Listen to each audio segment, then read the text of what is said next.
सावंतवाडीचा जो ST stand आहे, हा सर्वात जुना एस-टी स्टँड आहे आणि सुमारे 70 वर्षापूर्वी ह्या स्टँडचं बांधकाम झालं आणि त्यानंतर ह्या स्टँडच्या नवीन इमारत आणि असलेल्या परिस्थितीमध्ये स्टँडच्या दुरुस्तीचा एक प्रस्ताव मंजूर झालेला होता, जो सुमारे 60-70 लाखाचा होता. परंतु करोनाच्या काळामध्ये डेपोची बिल्डिंग बांधली गेली, परंतु स्टँडच्या बिल्डिंगचं काम सुरू राहिलं नाही किंवा बंद पडलं आणि एका अर्थाने हे चांगल्यासाठी घडलं असं मी समजतो. कारण त्याच्यानंतर मी तत्कालीन जे ट्रान्सपोर्ट मिनिस्टर आहेत त्यांना मी भेटलो, परिवहन मंत्र्यांना, आणि त्यांना विनंती केली की हे BOT तंत्रावर ह्याचं टेंडर निघावं. त्यावेळेला त्याला मान्यता दिलेली असली तरी आमचे नवीन जे परिवहन मंत्री आहेत आदरणीय सरनाईक साहेब यांनी याच्यामध्ये खूप रस घेतला. त्यांनी ताबडतोब मुंबईला मीटिंग बोलवली आणि साऊथ एशियामधले सगळ्यात मोठे जे आर्किटेक्ट आहेत, हाफिज कॉन्ट्रॅक्टर, यांना एस-टीने संपूर्ण राज्यामधल्या स्टँड BOT तत्वावर आणि जिथं सरकार इन्व्हेस्टमेंट करून स्वतः करतं त्या सगळ्याचं डिझाईन करण्याचं काम दिलेलं आहे. त्याच्यामुळे या स्टँडचं जे डिझायनिंग होईल हे भारतातलं सर्वोत्कृष्ट डिझाईन असणार, याच्यामध्ये कुठलीही शंका बाळगण्याचं कारण नाही. इथं आता नगरपालिकेचे मुख्याधिकारी उपस्थित आहेत. रुंदीकरणासाठी किती जागा सोडायला लागेल, मागच्या बाजूला रुंदीकरणासाठी किती जागा सोडायला लागेल, या सगळ्यावर ते मार्गदर्शन करतील. त्यानंतर जिल्हा परिषदेचं पशुवैद्यकीय दवाखाना हा एस-टीच्या जागेच्या मध्येच आलेला आहे. त्याच्यामुळे एस-टीच्या जागेचे 2 भाग झालेले आहेत. या संदर्भात मी तत्कालीन जे आपले या खात्याचे मंत्री आहेत RTDचे, त्यांच्याशी चर्चा केलेली होती. प्रिन्सिपली त्यांनी मान्य केलेलं आहे की हे शिफ्ट केलं पाहिजे. परंतु या संदर्भातली सुद्धा मीटिंग येत्या आठवड्याभरामध्ये मी मुंबईला घ्यायला सांगेन आणि एकदा ह्याला मान्यता दिली की त्यांना डिझाईनसुद्धा करणं सोपं जाईल. अशाच तऱ्हेची एक मीटिंग मी मल्टी स्पेशालिटी हॉस्पिटलच्या संदर्भात आरोग्यमंत्र्यांच्याकडे सुद्धा ठेवलेली आहे आणि सावंतवाडीच्या राजघराण्याचे जे दोन्ही भाग आहेत, म्हणजे मुलीकडून आणि मुलाकडून, राजेसाहेबांकडून आणि आमच्या राजकन्या आहेत त्यांच्याकडून, तर दोन्हीचे प्रतिनिधी बोलवायला सांगितलेले आहेत. शेवटी आम्ही मल्टी स्पेशालिटी हॉस्पिटल मंजूर करून आता जवळजवळ 6 ते 7 वर्ष झालेली आहेत. तरी पण हे काम पुढे सरकलेलं नाही. त्याच्यावर दुसरा काहीतरी मार्ग काढायला लागेल. तो मार्ग काय काढायचा याच्याबद्दल माझा विचार झालेला आहे आणि त्याच्यामुळे कशा रीतीने हे करायचं ते मी त्या मीटिंगमध्ये मांडेन आणि ते मान्य झालं तर मल्टी स्पेशालिटीचं कामसुद्धा ताबडतोब सुरू होईल. 2च महत्त्वाचे विषय हे माझ्या मतदारसंघातले, त्यातला एक एस-टी डेपोचा आहे आणि दुसरा मल्टी स्पेशालिटी हॉस्पिटलचा आहे. आम्ही नुकतेच दोडामार्गचं जे हॉस्पिटल आहे त्याला 5 कोटी रुपये आणि रिलीज केलेले आहे. त्याच्यामुळे दोडामार्गच्या हॉस्पिटलचं काम पूर्ण होईल.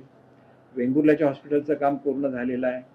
शिरोडाच्या हॉस्पिटलमध्ये जे काय सुधारणा होत्या त्या सगळ्या केलेल्या आहेत. निश्चितपणे डॉक्टरचा तुटवडा हा आमच्याकडे आहे, ह्याच्याबद्दल कुठलंही दुमत असण्याचं कारण नाही. पण वरचेवर मी डॉक्टर्सची अपॉइंटमेंट करून घेत असतो. सावंतवाडीला फिजिशियन नव्हते, फिजिशियनची अपॉइंटमेंट करून घेतलेली आहे. भूलतज्ज्ञ नाही आहेत, त्यांची अपॉइंटमेंटची ऑर्डर निघालेली आहे. एका आठवड्याभरामध्ये भूलतज्ज्ञसुद्धा इथं हजर होतील. अशाच तऱ्हेचे काही पोस्ट या दोडामार्ग, शिरोडा आणि वेंगुर्ल्याला वेकंट आहेत. त्यांच्या संदर्भात सुद्धा लवकरात लवकर त्या पोस्ट भरून घेण्याच्या संदर्भात मला आरोग्यमंत्री महोदयांनी आश्वासन दिलेलं आहे आणि त्याच्यामुळे आरोग्याचा प्रश्न हा सर्वात महत्त्वाचा प्रश्न असतो. तर हे सुद्धा लवकरात लवकर भरण्यात येईल आणि एकदा जर मल्टी स्पेशालिटी हॉस्पिटल झालं सावंतवाडीला तर मग गोव्याला लोकांना जायला लागणार नाही किंवा कोल्हापूरला जायला लागणार नाही. त्यांची ट्रीटमेंट जिल्ह्यातल्या जिल्ह्यात होईल आणि त्याच्याचबरोबर आपल्याकडे नवीन मेडिकल कॉलेजसुद्धा होतं आहे, त्याच्या काही फॅसिलिटीज निर्माण होतील. त्याच्यामुळे निम्मा जो जिल्ह्याचा भाग आहे तो मेडिकल कॉलेजवर अवलंबून राहू शकतो, निम्मा भाग हा मल्टी स्पेशालिटी हॉस्पिटलवर अवलंबून राहू शकतो आणि त्याच्यामुळे आरोग्य सुविधांमध्ये खूप चांगलं असं अंतर लोकांना येत्या 1-2 वर्षामध्ये बघायला मिळेल याची मला खात्री आहे. आणि म्हणून एस-टीच्या ह्याच्यासाठी मी स्वतः आलो. मुद्दाम एवढ्या कामासाठी मी मुंबईहून इथं आलो, कारण इतर काही महत्त्वाचे विषय मुंबईला पेंडिंग असतानासुद्धा मी इथं आलो.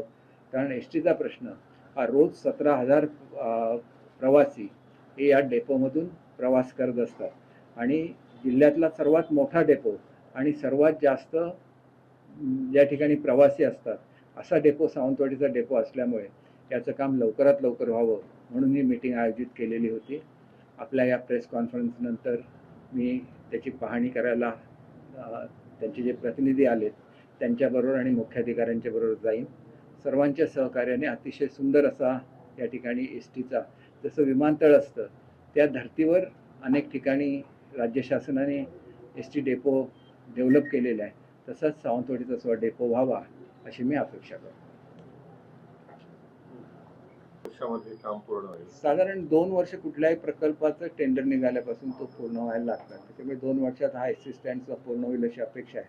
आणि आमच्याकडे 2 स्टँड असल्यामुळे तात्पुरतं जे शिफ्टिंग आहे ट्रॅफिकचं ते एका स्टँडवरून दुसऱ्या स्टँडवर करून करता येईल. कारण मोठ्या प्रमाणात एक्सकवेशनसुद्धा करायला लागेल मातीचं, कारण एस टी स्टँडचा काही भाग फार उंच आहे, तर तो सुद्धा लेवल करायला लागेल, तरच त्याची भव्यता लोकांच्या समोर येईल. नाही होणार नाही. ज्या ज्या लोकांची एक्झिस्टिंग त्या ठिकाणी व्यापार आहे आणि जर एस टीने कोणाला दिलेलं असेल तर कोणाचाही हक्क डावलला जाणार नाही. त्यांना न्याय कशा रीतीने देता येईल हे आम्ही बघू. कारण पूर्वीसुद्धा सावंतवाडीमधले जेवढे स्टॉल होते सगळ्याचं पुनर्वसन मी ज्याला सावंतवाडीचा नगराध्यक्ष होतो त्याला केलेलं आहे. त्याच्यामुळे याबाबत आमची भूमिका अतिशय स्पष्ट असते की कोणीही विस्थापित होता कामा नये, सगळ्यांचं पुनर्वसन झालं पाहिजे. आणि तीच भूमिका एस टी स्टँडच्या संदर्भात सुद्धा स्थानिक लोकप्रतिनिधी म्हणून माझी राहील. आणि माझे अतिशय चांगले संबंध हे परिवहन मंत्री महोदयांच्या बरोबर आहेत आणि त्याच्यामुळे परिवहन मंत्री महोदयांची सुद्धा हीच भूमिका आहे की कोणीही विस्थापित होता कामा नये. त्या दृष्टीने अतिशय चांगल्या अशा सोयी होईल. दुसरं म्हणजे रिक्षांना चांगली अशी सोय सावंतवाडी स्टँडवर नाही आहे, तर ती सुद्धा चांगली करण्याच्या दृष्टीने मी त्यांना सांगितलेलं आहे. एक छोटंसं मंदिरसुद्धा ह्या स्टँडच्या परिसरामध्ये आहे. ज्याला ओव्हरऑल आराखडा बनेल त्याला अस्तित्वात असलेल्या सर्व सुखसोयी तशाच ठेवून कशा रीतीने या ठिकाणी विकास करता येईल त्या पद्धतीने तो केला जाईल. राजकीय प्रश्न आहे की कार्याध्यक्षपदी निवड होण्याची चर्चा आहे. वर्धापन दिनाच्या दिवशी घोषणा होईल शिवसेनेच्या, असं बोललं जातं. हा शिवसेनेचा अंतर्गत प्रश्न आहे आणि त्याच्यामुळे त्यांना मी मनापासून हार्दिक शुभेच्छा देतो. तरुण नेतृत्व आहे, चांगल्या तऱ्हेने त्यांच्या हातून काम घडावं अशी मी ईश्वरचरणी प्रार्थना करतो. सुषमा अंधारेंनी एक गंभीर आरोप केलाय. एकनाथ शिंदे आणि दीपक केसरकर यांचे टीडीआर असताना त्यांना प्रिव्हिलेज का दिला जातोय असं त्यांनी प्रश्न केला. एक गोष्ट अशी आहे की या संदर्भात SIT आणि ED दोघांची चौकशी चालू आहे. कुठे चुकून जरी नाव मिळालं तरी त्या व्यक्तीला बोलवलं जातं. शेवटी कोणाला भेटणं किंवा कोणाबरोबर फोटो असणं हा काही गुन्हा होऊ शकत नाही आणि त्याच्यामुळे केवळ प्रत्येक गोष्टीला राजकीय वळण देणं हे योग्य नाही असं मला वाटतं. SITला आणि EDला त्यांचं काम करून देणं, जिथं जिथं त्यांना कोणाची नोंद मिळते त्याला त्यांनी चांगल्या चांगल्या लोकांना बोलवलेलं आहे. त्याच्यामुळे माहिती घेण्यामध्ये काहीही चुकीचं नाही आणि काही संबंध नसताना विनाकारण आमची नावं घेणं, केवळ आमची ओळख आहे म्हणून, हे अत्यंत चुकीचं आहे असं मला वाटतं. संजय बांगर यांनी डॉक्टर श्रीकांत शिंदेच्या समोरच काल अंतर्गत जी खदखद आहे शिंदे सेनेतली ती बोलून दाखवली. काही मंत्र्यांच्या डोक्यात हवा गेलेली आहे असं त्यांनी विधान केलेलं आहे. तुम्ही काय बघता? शेवटी असं आहे की हे जे प्रश्न आहेत हे आदरणीय एकनाथ शिंदे साहेबांच्या लेवलचे आहेत. कुठे जर काही चूक झालेली असेल, एखाद्या मंत्र्यांकडून चूक झालेली असेल तर त्यांना बोलून योग्य त्या सूचना शिंदे साहेब देतील. त्याच्यामुळे पक्षामध्ये ही नाराजी पुढच्या काळामध्ये राहणार नाही याची मला खात्री आहे. भाई, त्याच्यावरच सुषमा अंधारेने असं म्हटलंय की SIT हिंमत दाखवत नाही आणि मुख्यमंत्री हे शिंदे आणि तुम्हाला वाचू पाहतायत असं. एक मला असं आहे की अंधारेंच्या प्रश्नाला उत्तर देण्याचं कुठलंही बंधन हे माझ्यावर नाही आहे. त्या एक राजकीय व्यक्ती आहेत, त्याच्यामुळे राजकीय दृष्ट्या आम्हाला बदनाम करण्याचा ते प्रयत्न करणार, परंतु त्याची उत्तरं आम्ही दिली पाहिजे असं बिलकुल नाही. आणि म्हणून मी तुम्हाला सांगितलं की या संदर्भात मला कुठलंही मी काही बोलणार नाही. SIT आणि ED त्यांची कारवाई करेल. भाई, अंजनी दमानियाने पण असं म्हटलंय आज की अजितदादांचा जो अपघात झाला त्यापूर्वी काळी जादू करण्याचा प्रयत्न झालेला होता आणि सरकारने हे सगळं समोर आणलं पाहिजे. बारामतीला 17 तारीखला जी घटना घडलेली होती, नंतर 18 तारीखला पुणे आणि ठाण्यामध्ये 34 सेकंदाचं जे फिनान्शियल ट्रान्झॅक्शन 6 झालेले आहे आणि सरकार हे सगळं लपू पाहतंय. हा सगळा प्रकार सरकारने बाहेर आणावा असं ते म्हणताय. हे बघा, मला या प्रकरणाची कुठलीही माहिती नाही. दादांचा अपघात हा अत्यंत दुर्दैवी होता. आम्हाला सगळ्यांना त्याचं दुःख आहे आणि त्याला कोणी जबाबदार असेल तर त्याला सोडलं जाणार नाही हे मुख्यमंत्री महोदयांनी स्वतः सांगितलेलं आहे. त्याच्यामुळे इतर लहान मोठ्या लोकांनी याच्यावर काहीतरी स्टेटमेंट करत राहणं आणि त्याची उत्तरं मी देणं हे योग्य नाही असं मला वाटतं. मी सुद्धा पक्षाचा मुख्य प्रवक्ता आहे आणि त्याच्यामुळे जबाबदारीने मी सुद्धा विधानं केली पाहिजे. अजितदादांच्या अपघाताच्या संदर्भात सखोल चौकशी होईल आणि कोणीही दुरान्वये जरी त्याचा संबंध असेल तरी त्याला सोडलं जाणार नाही. ही भूमिका आदरणीय मुख्यमंत्री महोदयांची आहे, आदरणीय उपमुख्यमंत्री महोदयांची आहे आणि आमच्या सर्वांचीच ती भूमिका आहे. भाई या एकंदर जे सगळे आरोप प्रत्यारोप होत आहेत तुम्हाला कुठेतरी टार्गेट केल्यासारखं जातं असं वाटतंय का? एक आहे, राजकारणामध्ये ज्या व्यक्तीच्या विरुद्ध काहीही मिळत नाही. आता मला राजकारणात येऊन 45 वर्ष झाली. एकही अशा तऱ्हेचा कुठलाही आरोप माझ्यावर होऊ शकला नाही. कुठून चुकून कोणाबरोबर तरी फोटो निघाला आणि ओळख निघाली तर त्याच्यावरून टार्गेट करण्याचा प्रयत्न केला जातो. ही वस्तुस्थिती आहे आणि त्याच्यामुळे राजकारणात तुम्ही ज्याला प्रवेश करता त्याला अशा तऱ्हेच्या मनस्तापाला आपल्याला सामोरं जावं लागणार हे गृहीत धरून तुम्हाला काम करायला लागतं. कारण शेवटी काम हे तुम्हाला सर्वसामान्य जनतेसाठी करायचं असतं आणि हे करत असताना आपल्याला खरोखर अशा तऱ्हेच्या परिस्थितीतून पुढे जायला लागतं. आपलं काम चालू ठेवायला लागतं, लोकांची सेवा करायला लागते आणि लोकांनी त्याच्यासाठी आम्हाला निवडून दिलेलं असतं. भाई तुमच्याजवळचे दीपक लोंढे हे तुमच्या जवळचे होते आणि त्याने अशोक खरातांना 181 कॉल केल्याचं अंजनी मला दावा केला. हे बघा, कोण म्हणतं माझ्या जवळचे होते? काय पुरावा आहे माझ्या जवळचे होते? ते खरातांच्या जवळचे होते. माझी ओळख आहे कारण त्यांचे वडील नगराध्यक्ष होते सिन्नरचे. जवळजवळ 12 ते 14 वर्ष ते सिन्नरचे नगराध्यक्ष होते. त्यांची ओळख असली तर ते माझ्या जवळचे झाले का? काही संबंध येत नाही जवळचं असण्याचं. त्यांचं स्वतःचं ते राहतात सिन्नरला. माझा त्यांच्याशी संपर्क कसा येणार एवढे 148 कॉल करण्यासाठी? मी या पिरियडमध्ये सिन्नरला गेलोय का किंवा माझा असा काय त्यांच्याशी संबंध आला का? असं बिलकुल नाही. अनेक लोक जी माझ्या परिचयाचे आहेत त्याच्यापैकी ते एक आहेत. त्याच्यामध्ये असं करणं हे सांगितलं की राजकीय षडयंत्राचा एक भाग आहे, एवढंच मला सांगायचं. सीडीआर आहे ते खरं तर गोपनीय असतात पण हे दमानिया किंवा खरात अंजनिया दमानिया असतील किंवा शिंदे गटाचे सुषमा अंधारे यांच्याकडे ते कसे गेले? अंतर्गत काही नाही हे चालू बघा, आहे? याची चौकशी या सरकारी यंत्रणा करते. तो सरकारी यंत्रणेचा भाग आहे आणि अशा रीतीने सीडीआर मिळवणं हे योग्य आहे अयोग्य आहे, कायदेशीर आहे बेकायदेशीर आहे, सरकार त्याच्यावर निर्णय घेईल. याच्याबद्दल आम्ही काय बोलण्याची गरज नाही. आणि त्याच्यामुळे मला वाटतं की ह्या संदर्भात कोणत्याही प्रश्नांना उत्तर द्यायचं नाही असंच मी ठरवलेलं होतं.